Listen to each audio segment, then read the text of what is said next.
If someone asked you to define now, what would you say? The now is a tricky concept because it passes so quickly. In the book A Tale for the Time Being by Ruth Ozeki, one of the main characters, very intentionally named Now, compares now with a slippery fish. In Japan, some words have korodama, which are spirits that live inside a word and give it a special power. The korodama of now felt like a slippery fish, a slick, fat tuna with a big belly and a smallish head, and a tail that looked something like this. Now felt like a big fish swallowing a little fish, and I wanted to catch it and make it stop. The problem is, none of us can ever really catch now, because by the time you even think now has become then. In this way, now becomes a kind of liminal space. Liminal spaces were conceived by a German-French anthropologist named Arnold van Gennep, and later popularized by British anthropologist Victor Turner. In a nutshell, liminal spaces are the in-between or transitional moments that occur when switching between two locations or states of being. You can kind of think of liminal spaces as the frame of a door. The moment you start to pass from one room to another, the door frame represents a liminal space. You're not quite fully in one room and not quite fully out of the other. You're in this weird in-between spot. It's kind of like what Britney Spears was talking about when she sang,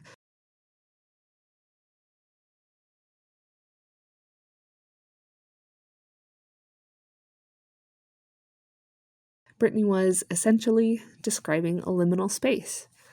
And I'm sure you can think of even more examples of liminality.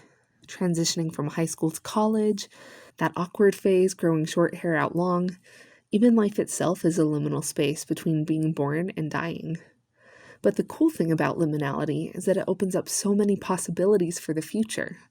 Bjorn Thomason, a Danish anthropologist who has written extensively on liminality, explains that in liminality, there is no certainty concerning the outcome.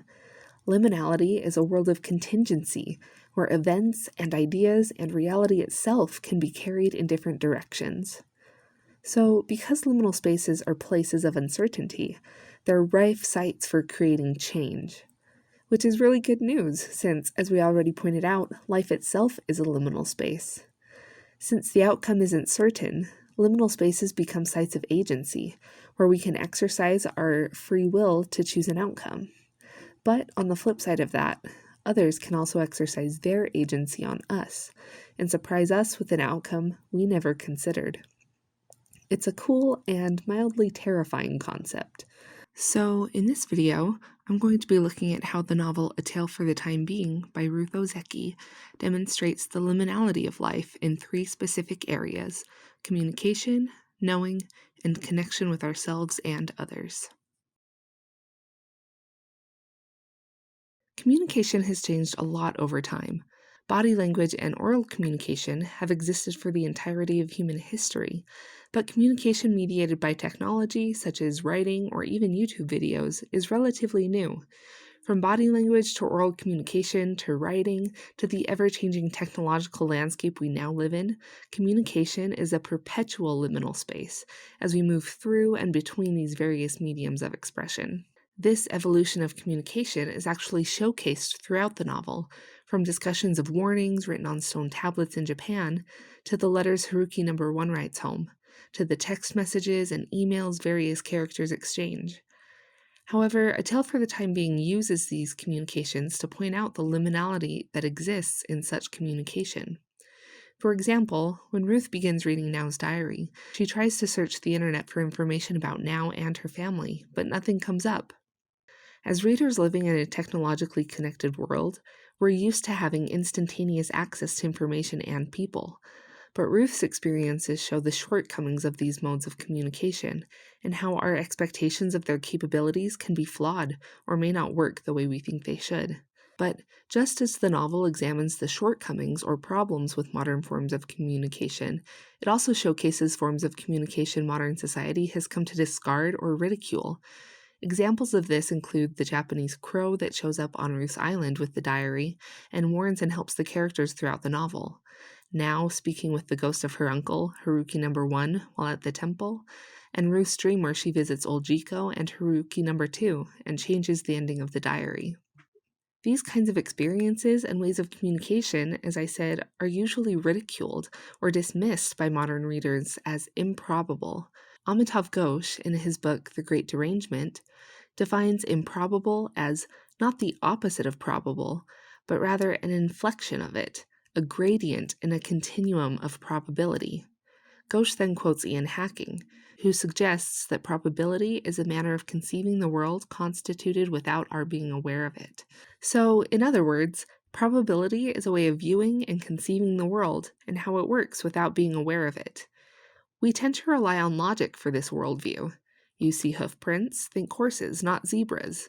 But zebras are not probable, and A Tale for the Time Being shows how the improbable can actually be at work every day in our lives, including showcasing these intuitive and mystical ways of knowing that we, as humans, have forgotten, discarded, or repressed over time. Epistemology is the theory of knowledge that asks, how do we know what we know? And is focused on exploring different ways of knowing. But in asking these questions, some ways of knowing have become more valued in society than others. Scientific knowledge, for example, based on facts and evidence that can be independently verified and replicated, has become the golden standard of knowledge in our reason-driven society. In most of the Western world, justification by way of objectivity and quantifiable knowledge has become highly valued, where other ways of knowing, like introspection and experience, have become less valued. The problem with this view of knowledge, however, is that it can severely limit how we view the world, others, and how the world works. Just because something can be objectively studied and the results can be quantified doesn't necessarily mean that we actually know or understand it. In fact, we can actually get lulled into a false sense of security or superiority to the world around us. Take, for example, the way we know and understand time. We have clocks and calendars, which are used to cut time into measurable, quantifiable pieces. But time tends to be more slippery than clocks and calendars allow, because time also exists inside people. Think of Alzheimer's patients who, while disconnected from the present, are living in another time inside their minds. Or a less extreme example would be if you go to work, have nothing to do, and nothing to think about, and time just drags. But then when you get home, maybe you start reading a book, or watching TV, or playing an instrument, and what felt like 5 minutes was actually 2 hours. So time, or our knowledge and perception of time, can be different than the mechanical aspects we prescribe to it.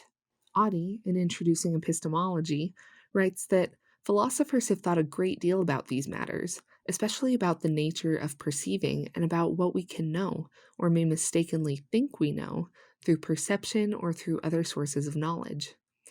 The crossroads between what we think we know and other sources of knowledge and perception is, in other words, a liminal space, one that is constantly changing and evolving as our understanding changes and evolves. And throughout the novel, Ruth navigates this liminal space in her own understanding as she experiences unexplainable events, like dreaming about old Jiko and talking Nao's father out of suicide in her dream.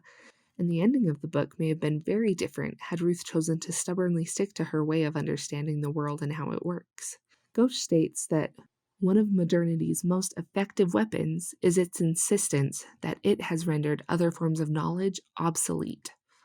A Tale for the Time Being fights against this erasure and suppression of other forms of knowledge by weaving them into the narrative and showing how different forms of knowledge actually can coexist and expand our understanding.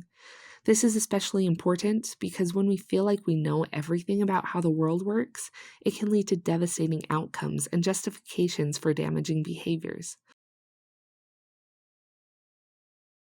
This leads to the important realization that liminal spaces can exist in our connection with and understanding of both ourselves and others. One example of this is the Anthropocene. Anthropocene is basically a fancy word for saying humans have made everything about us. Everything from history to the climate to the very understanding of what it means to be. But is it really all about us? The novel shows the liminal connections between the Anthropocene and a new/old way of thinking, posthumanism. The novel begins with the following lines from Now. Do you know what a time being is? Well, if you give me a moment, I will tell you. A time being is someone who lives in time, and that means you and me and every one of us who is or was or ever will be. Us here doesn't just mean humans, but literally everything. The entire world and everything in it are time beings.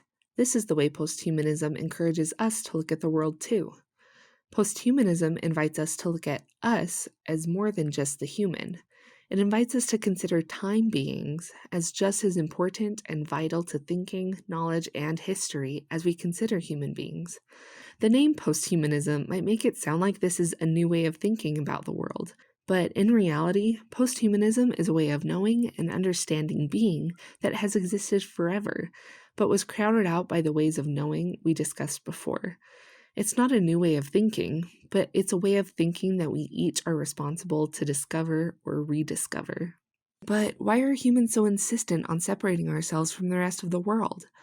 Mostly, it's for safety and peace of mind. If we believe we understand everything about another object, whether that's animals or trees or the weather, that knowledge, in a way, keeps us safe from surprises or from having to think too much. This is why liminal spaces can be so scary, because they aren't tidy or safe. Often, they're full of surprises and can be influenced by things outside of our control. But when we allow ourselves or others the grace of being, existing as they are, not as we think they are, we further separate ourselves from truth and knowledge, which, in the long run, can be scarier than liminality. German philosopher Martin Heidegger wrote on this very topic, saying, "If the human being is to find his way once again into the nearness of being, he must first learn to exist in the nameless. Before he speaks, the human being must first let himself be claimed again by being, taking the risk that under this claim he will seldom have much to say. Only thus will the pricelessness of its essence be once more bestowed upon the word, and upon humans a home for dwelling in the truth of being." As much as we might want to separate ourselves from the world, we're all part of it. This is the lesson Now comes to learn throughout the novel. One example is when Now and Jiko are at the beach and see a surfer standing up and falling down in his attempts to ride the waves. Jiko tells Now, "Up, down, same thing." "No, it's not the same thing, not for a surfer." "Yes," she said, "you are right, not same." She adjusted her glasses. "Not different either." "It is different, Granny. The whole point of surfing is to stand on top of the wave, not underneath it." "Surfer, wave, same thing." "That's just stupid," I said. "A surfer's a person. A wave is a wave. How can they be the same?"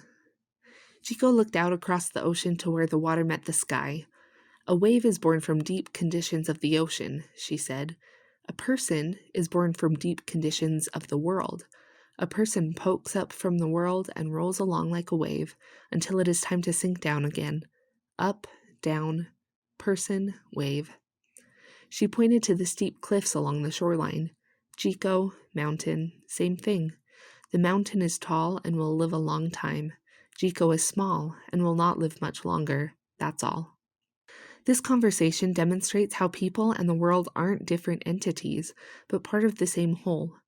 But in order to come to this knowledge, we have to stop viewing ourselves as something separate, above, or superior. Instead of viewing humans as the center of being and understanding, the novel A Tale for the Time Being encourages us to embrace the liminality of posthumanism and transition to a new way of viewing, thinking, and being in the world. Only then can we begin to understand and find solutions to the array of issues facing us as a species and the planet as a whole. A Tale for the Time Being shows we exist in liminal spaces. The way we communicate, the way we know and understand, our relationships with ourselves and others, and the world itself is ever changing. And as beings existing in time, we have to navigate those liminal spaces every day of our lives. Just like now, we can never truly come to now because it slips out of our hands like a fish. But, also just like now, we can find our being and our place in the world by allowing ourselves to embrace the liminality of life.